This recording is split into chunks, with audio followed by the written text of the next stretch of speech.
Саламатсыздарбы биздин Чалкан медиа каналдын көрөрмандары, биздин каналга жазылып, акыркы жаңылыктарды уңуздарым. Ысык көлдө окуучу үстөмдүктөн улам өмүрүнө кол салганы айтылууда. Ысык көлдүн түп райондагы Бирлик айылынын тургуну Дүйшө Молдокунов небереси 8 класстын окуучусу өз жанын кыйганга аракет кылган жеринен кармап калганын айтты. Маалыматты облустук милициянын басма сөз катчысы Сталбек Усубакунов тастыктап, бала мал сарайга кирип асынып алганын билдирди. Азыр окуучу түп райондук ооруканасында жандандыруу бөлүмүндө жатат. Баштапкы маалыматтарга караганда ага 9 класста окуган бала салык салган. Окуучу айласы кеткенде жанын кыюуга аракеттенген. Түп райондук милициясы фактыны кылмыштар менен жоруктардын бирдиктүү реестрине каттап, сотко чейинки тергөө башталды. Бирлик айылындагы мектептин директору Сагынбек Төлөбердиев окуучу мектептеги үлгүлүү уландардын бири экенин айтты.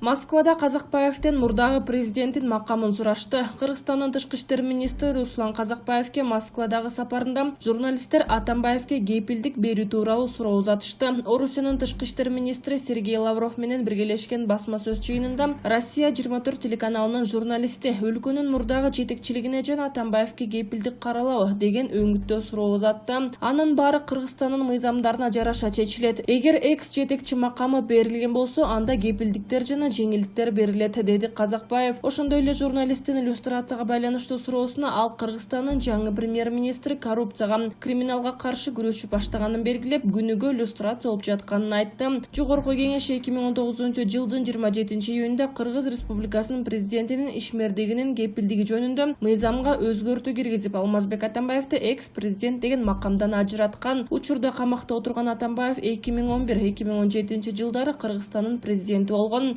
Быйылкы парламенттик шайлоодон кийинки нааразычылыктан соң президенттиктен кеткен Сооронбай Жээнбековго экс-президент макамы ыйгарылды. Тышкы иштер министри Руслан Казакбаев Кыргызстандын жана бийлигинин атынан Москвага барган алгачкы расмий өкүлү болду. Ал Москвага 22 октябрда барып, 23 октябрда Орусиянын тышкы иштер министри Сергей Лавров менен жолугушту.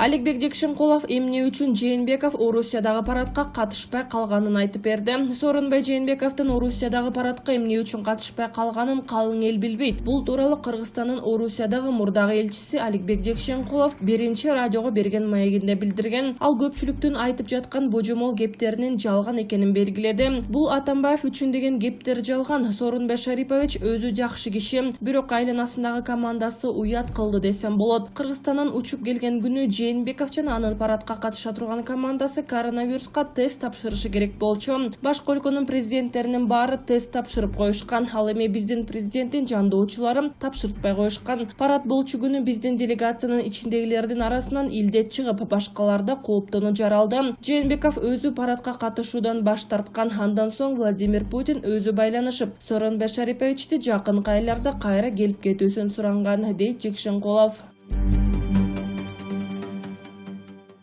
Жаңы министр агро-өнөр-жай комплексин өнүктүрүү ассоциациясы менен жолугушту. Кыргыз Республикасынын айыл чарба, тамак-аш, өнөр-жай жана мелиорация министри Тилек Токтогазиев агро-өнөр-жай комплексин өнүктүрүү ассоциациясынын өкүлдөрү менен жолугушуу өткөрдү. Бул тууралуу айыл чарба, тамак-аш, өнөр-жай жана мелиорация министрлигинин басма сөз кызматы билдирди. Маалыматка караганда, талкуунун алкагында министрлик менен ассоциациянын өз ара аракеттенүүсү, тыгыз консолидация жана атамекендик өндүрүүчүлөрдү колдоо боюнча биргелешкен иш маселелери көтөрүлдү. Токтогазиев министрликтин бизнес тармагы менен жигердүү иш алып барууга жана реформалар боюнча көз карандысыз кеңеш түзүүгө даяр экендигин белгиледи. Түзүмдүк бөлүмдөргө өз ара аракеттенүү процессин баштоо тапшырмасы берилди. Экс-премьер-министр Жантөрө Сатыбалдиевдин абалы канааттандырарлык эмес. Мурунку премьер-министр Жантөрө Сатыбалдиевдин абалы туруктуу эмес. Бул маалыматты бүгүн 23 октябрда Улуттук кардиология жана терапия борборунун жетекчиси Акбай Сарыкбаев билдирди. Жантөрө Сатыбалдиев ооруканага 11 октябрда жеткирилген. Ал абактан Бишкектеги баш аламандыктан кийин 7 октябрда чыккан болчу. Ал Бишкек ЖЭБти модернизациялоодогу коррупцияга байланыштуу 7 жыл 6 айга эркинен ажыратылган. Адахан Мадумаров өкмөт кызмат орундарын соодалашып жатышат. Бүтүн Кыргызстан саясий партиясынын лидери Адахан Мадумаров учурдагы өкмөт тарыхта эң соодалашкан күч катары каларын билдирди. Ал сөзүндө аларда адеп ахлак жөнүндө түшүнүк жок. Алар даталардагы бир жыл жылдырылып жаткандыгына кубанышат. Мыйзамды жакшы билген айрым адамдар да кубанышты. Өткөн шайлоолор кийинки шайлоолордо алардын өтпөй тургандыгын көрсөттү. Бирок бул жерде алардагы бир жолу креслода отурганы жатпайбы? Алар Конституцияда бузуу болгонун түшүнүп, кызмат орундарын соодалашып жатышат. Уят деп билдирген Мадумаров.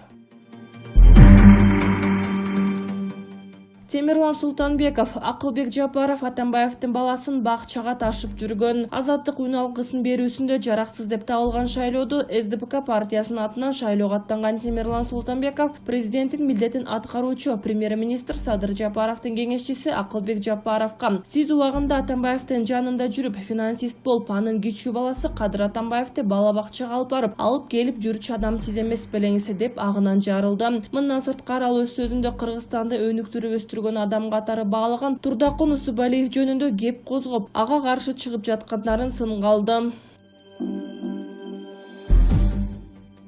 Алманбет Чыкмаматов, Сооронбай Жээнбековдун колу таза, ал эч кимди аткан жок, кан төккөн жок. Мындай пикирин экс-депутат Алманбет Чыкмаматов жеке баракчасынан билдирди. Сооронбай Жээнбековдун колу таза, мен аны ачык айталам, эч кимди аткан жок, кан төккөн жок, өз эрки менен кетти. Эми аксакал катары өткөн кеткендери тууралуу айтып, бизге жол көрсөтүп жүрө берсин. Зарылбек Рысалиев Садыр Жапаровдун мурда Камчы Көлбаевдин жугундусун ичкен итке теңесе азыр Жусуп Абдрахмановго тең көрөт. Жогорку кеңештин депутаты Зарылбек Рысалиев парламенттин жыйынында экс-президент Сооронбай Жээнбековго бүгүн сиз Сооронбай Шарипович Кыргызстанда Манас атынын ордуна манассыз деп айткан эле. Кечээ 22 октябрда жогорку кеңештин жалпы жыйынында депутат Зарылбек Рысалиев президенттин милдетин аткаруучу Садыр Жапаровго кайрылуу жасады. Урматтуу Садыр Нуркожоевич, сиздин кичи мекениңиз Ысыкөлдө кыргыздын түбүн түптөп кеткен атуул болгон. Кыргыздын басмайылдан жакшысын ээси билбейт, ат билет, эр жигиттин мыктысын эли билбейт, жат билет деген сөзү бар. Жусуп Абдрахмановду айткым келет. Сиз Абдрахмановдой мыкты жигит болуңуз дейди ал. Эске салсак 2011-жылдын 3-ноябрында жогорку кеңештин жыйыны болуп жатканда депутат Садыр Жапаров, министр Зарылбек Рысалиев 2011-жылдын 6-октябрында бул өткөн митингдин уюштуруучусу менен сүйлөшкөндүгүн айтып, аудио жазуу бар экендигин кошумчалаган. Буга жооп катары ошол кездеги министр Рысалиев Садыр Жапаровду криминалдар менен байланышы бар деп айыптаган. Мына Садыр Жапаров ким экенин билдирди. Эми айтсын, кызыл же кара экендигин. Мурун ал Рысбек Акматбаев менен Камчы Көлбаевдин жугундусун ичип жүргөн деп билдирген Рысалиев.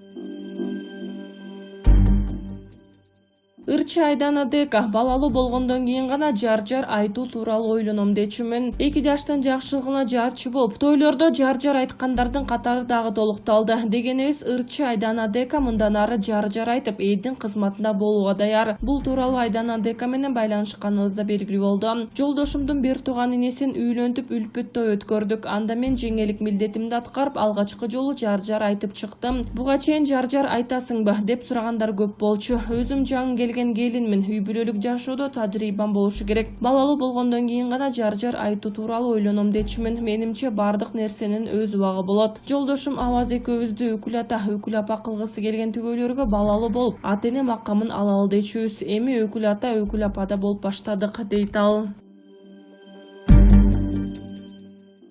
Былтыркы жылы жай мезгилинде Ысыкөлгө 1.200.000 турист келген. Алардын ичинен 212.000 чет элдик эс алуучулар болгон. Быйылкы туристтик сезондо Ысыкөлгө эс алуу үчүн өлкөнүн башка аймактарынан 109.000 турист келди. Бул тууралуу облустук координациялык кеңештин жыйынында сөз болгонун өкмөт өкүлчүлүгүнүн маалымат кызматынан кабарлашты. Салыштыруу үчүн айта кетсек, былтыркы жылы жай мезгилинде Ысыкөлгө 1.200.000 турист келген. Алардын ичинен 212.000 чет элдик эс алуучулар болгон. Мындан улам быйыл чогулган салыктын көлөмү дагы кескин кыскарганы айтылат. Мисалы, былтыр 68 миллион сом чогулса, быйыл бул көрсөткүч 30 миллион болгон. Эске салсак, Кыргызстанда коронавирус катталгандан тарта чет элдиктер үчүн чек ара жабылган эле.